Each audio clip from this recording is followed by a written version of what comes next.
Baik.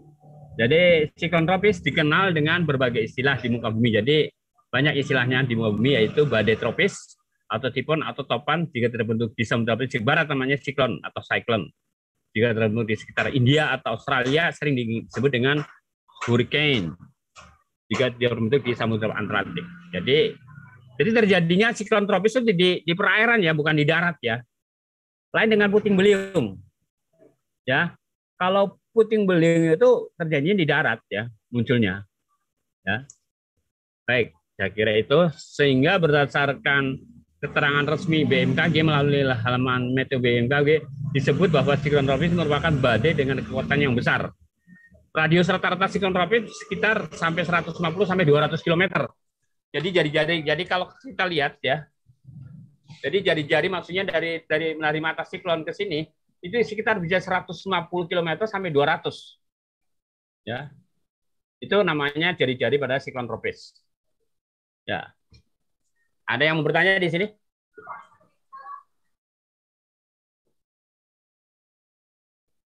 Firman Sah, gimana? Nggak ada pertanyaan? Siap, belum, Pak. Ya. Jadi udah ya. Tadi fenomena dan non fenomena. Kemudian kita masuk ke dalam gangguan tropis. Salah satunya adalah siklon tropis. Nah, siklon tropis adalah apa? Siklon tropis merupakan sistem tekanan rendah. Jadi daerah wilayah mempunyai tekanan rendah yang signifikan sekali gitu. Sehingga di situ terjadi karena gaya Coriolis ya.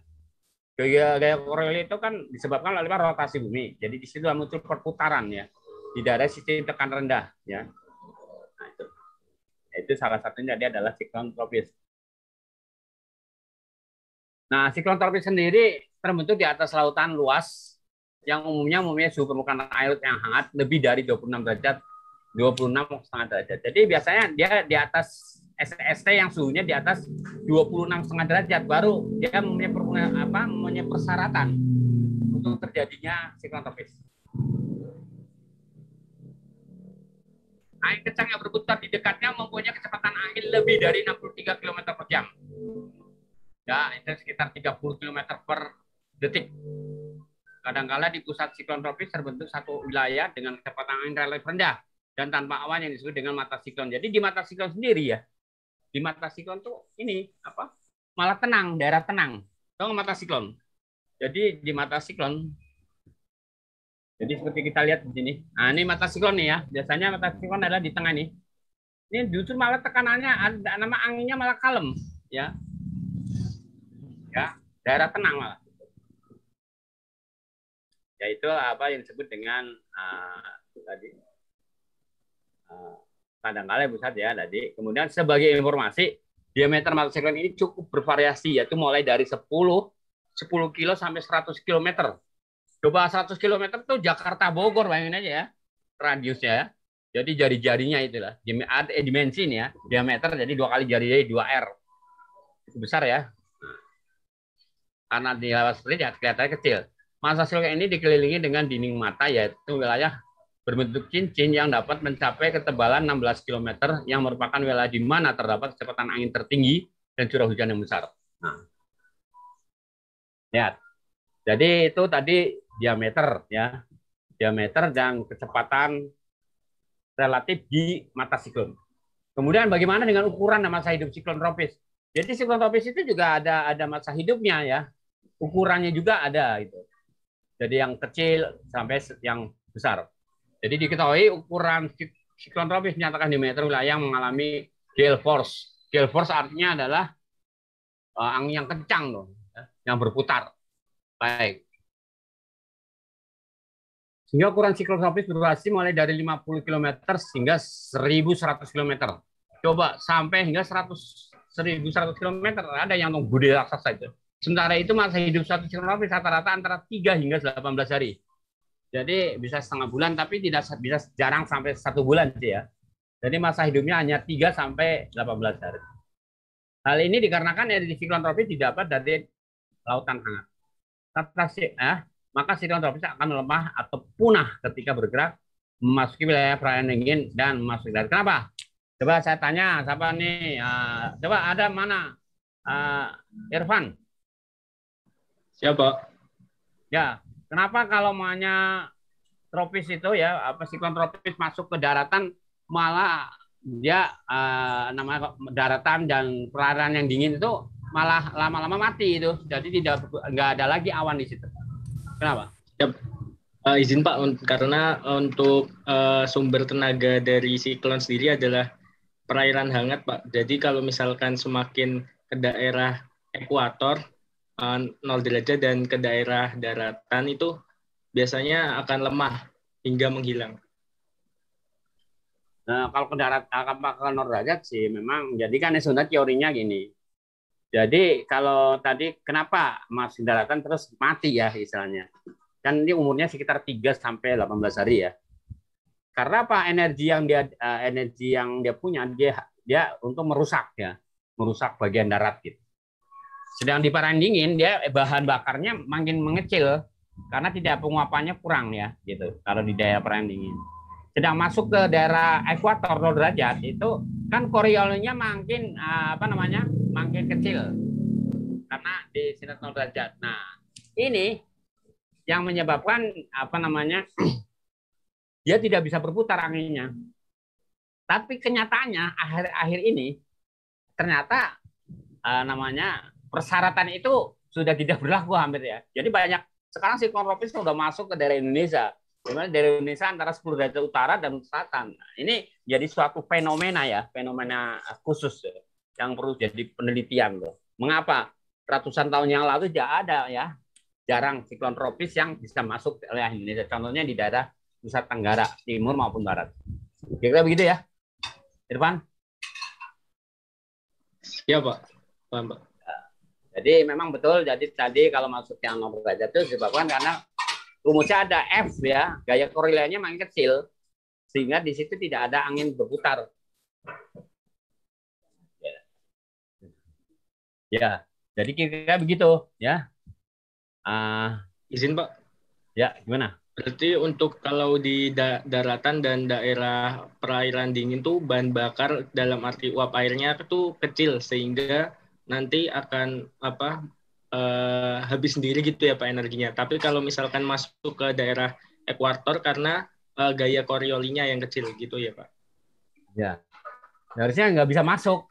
Ya dulu kan waktu saya kuliah juga dulu atau saya AMG kan belum pernah ada saya sampai baru kemarin aja itu ada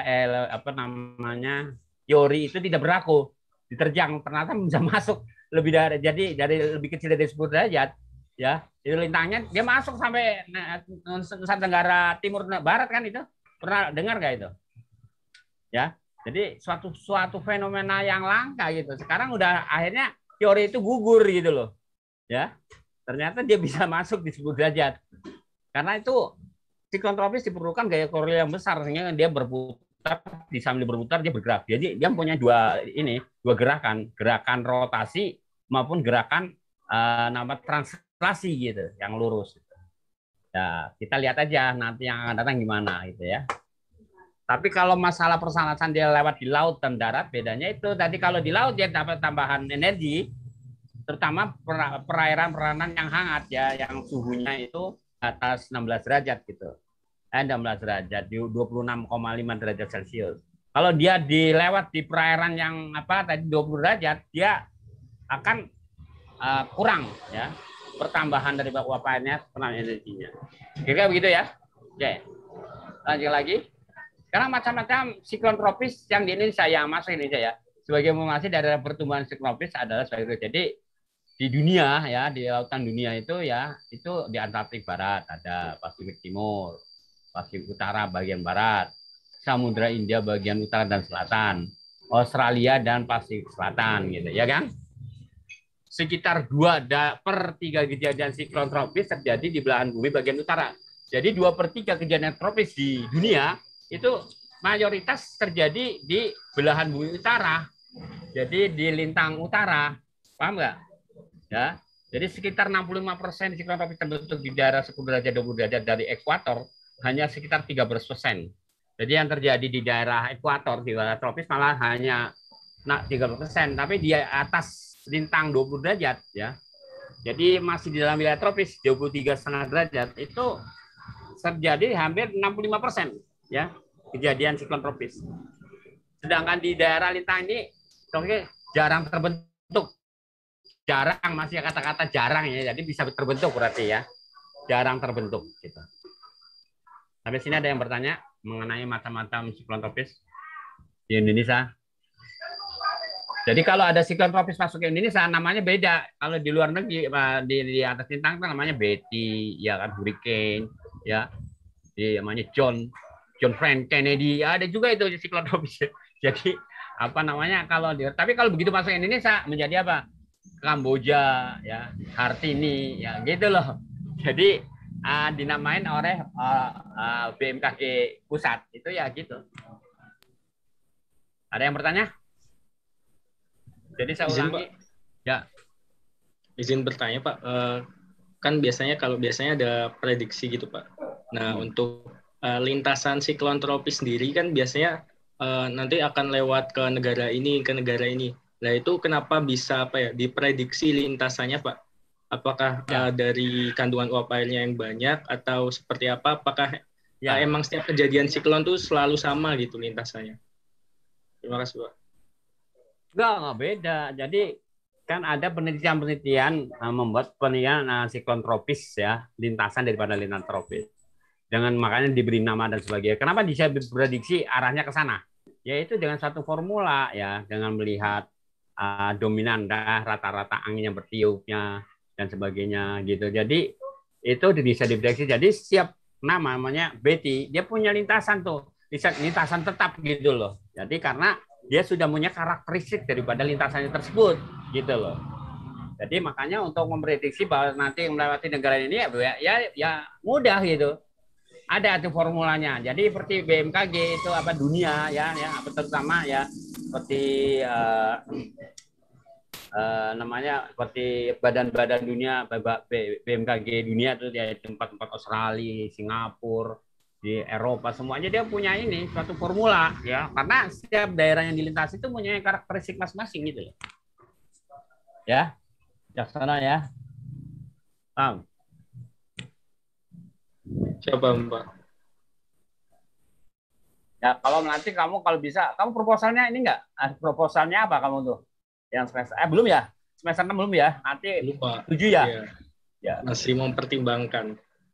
Kamu bisa ngambil nih, terutama lintasan, maunya lintasan ini pasti ada sih terjadi pergeseran, nggak apa-apa. Jadi itu nanti di Badan Dunia tentang namanya itu pasti ada ya di Inggris lah. Apa tuh punya lintasan-lintasan daripada siklon tropis. Kira ada selesai ya, kira itu aja. Nah, ini salah satu gangguan tropis ya. Nah, cuma saya pengennya nih waktunya udah habis ya. Siapa namanya ini? Habis. Waktu. Ya, waktunya habis. Izin Pak masih ada Pak. Izin Pak masih ada Pak. Berapa tuh? Berapa menit lagi? Izin Pak kalau di jadwal 12.30 Pak kalau nggak salah Pak. Oh. Ya, inginnya saya nih maksudnya kita cari di YouTube ya tentang siklon tropis itu. Caranya gimana ya? Saya kurang tahu tuh. Pak Van, bisa nggak kamu kirimkan supaya saya masukin ke dalam ke dalam namanya PowerPoint saya gitu, Van. Evan. Cari di YouTube mengenai siklon tropis lah. Ya nanti kamu posting ke WA saya bisa nggak?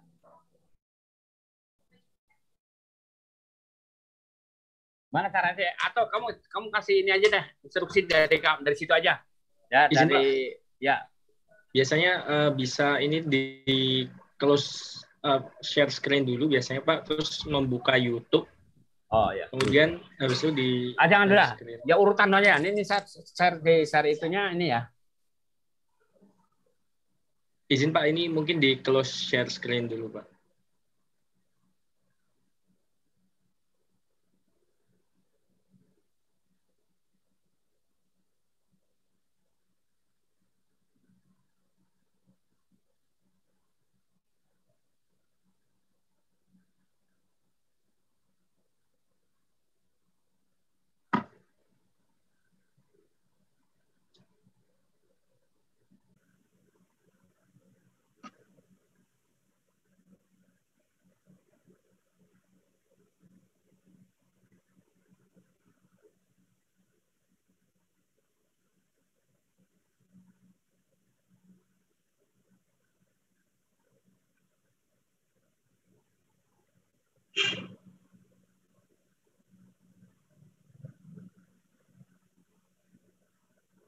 makan sate yuk. Nggak mau makan nasi aja berarti.